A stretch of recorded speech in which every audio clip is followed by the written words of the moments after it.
point of view on it from Matthew Ho, a former US State Department official, now a campaigner for Veterans for Peace. Matthew, thank you for your time today. We had a correspondent there talking about how fearful a lot of people are in Europe, worrying about World War III, where they're trying to get on with their lives. Where's all this tension coming from? What's stirring it up?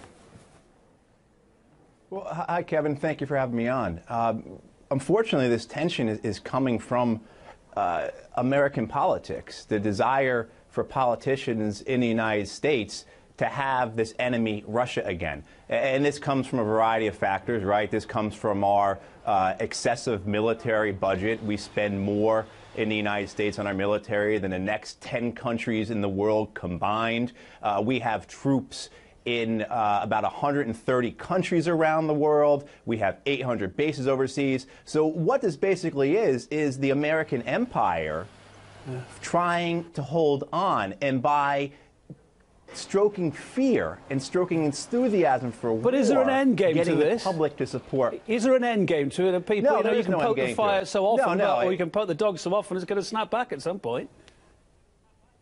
Yeah, no, Kevin, what it is just keep it going, keep the status quo going, keep the empire alight, right? I mean, that's what we're trying to do here. You've got to justify these $600, $700 billion a year defense budgets in the United States. You've got to have the Democrats looking as tough as the Republicans on foreign policy. You've got to distract the American people from all the problems we have here at home in the United States. And so time and again, you know, go through the history of the world, right? The best way for a government to keep its people focused on something other than their own problems is to create an enemy abroad. You know, and I'm not going to defend the Russian... Is Europe welcoming this? Are Europeans and European leaders welcoming this, or is it kind of being like sort of foisted on them?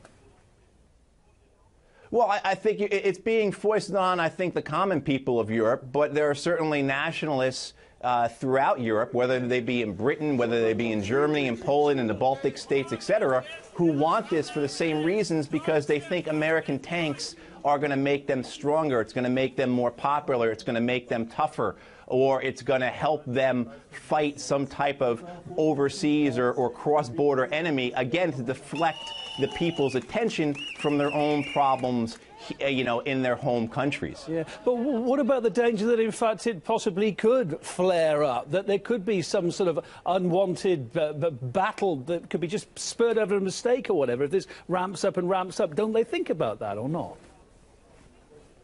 No, they don't. I think you have in power throughout Europe and throughout the United States historically ignorant people. I mean, people who are concerned with the here and now, not concerned about learning from the past, understanding the reality of military adventurism.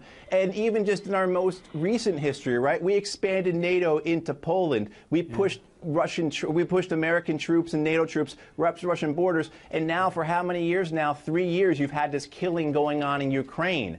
NATO expansion has only brought hardship and suffering to Europe.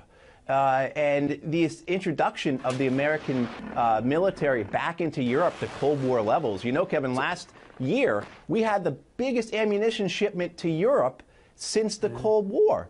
I mean, this is a very dangerous road we're on. Matthew, literally got 10 seconds. Is it going to change under Trump or not?